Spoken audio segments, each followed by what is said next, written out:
Et ces derniers mois, le président Bédié avait de plus en plus de mal à contrôler la situation. Les critiques s'étaient multipliées, on l'accusait surtout d'avoir favorisé à son profit la corruption. Le témoignage ce soir du chanteur et artiste ivoirien Alpha Blondy. Sa critique publique à l'époque avait d'ailleurs été censurée. Reportage de nos envoyés spéciaux Robert Minangwa, Marc Savino.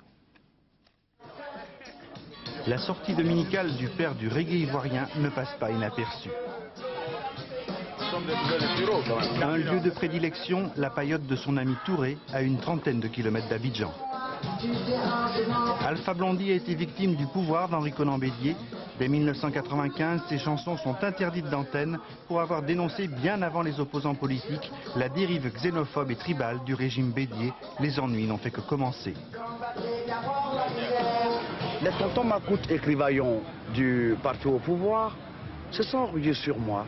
Disent que j'incite les autres tribus à faire la guerre civile. Je me dis ça. Le pouvoir absolu corrompt absolument. Le président élu ne peut être élu indéfiniment. Un jour ou l'autre, le peuple voudra un changement. Et alors, ce sera la guerre civile. Fort de son succès en France et des royalties de ses albums, Alpha avait monté une entreprise de taxis de luxe, une flotte d'une trentaine de véhicules d'occasion ramenés de France.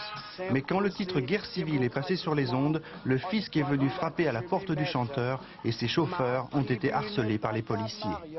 J'avais 60 000 francs français de bakshish à payer.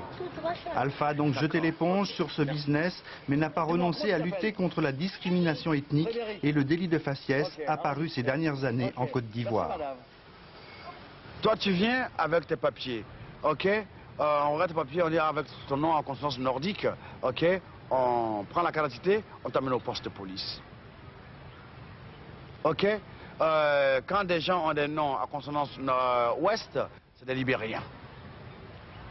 Ok? Donc n'étaient ivoiriens que ceux qui sont à Caen. C'est comme si un président breton rejette tous les Français et dire que ne sont français que ceux qui ont un nom à consonance bretonne. Alpha Blondy, dont le prochain album sortira dans quelques semaines, a salué le coup d'état du général Guéhi comme une action salvatrice. L'artiste, qui reste une référence pour la jeunesse africaine, trouvera certainement dans ces derniers événements une nouvelle source d'inspiration.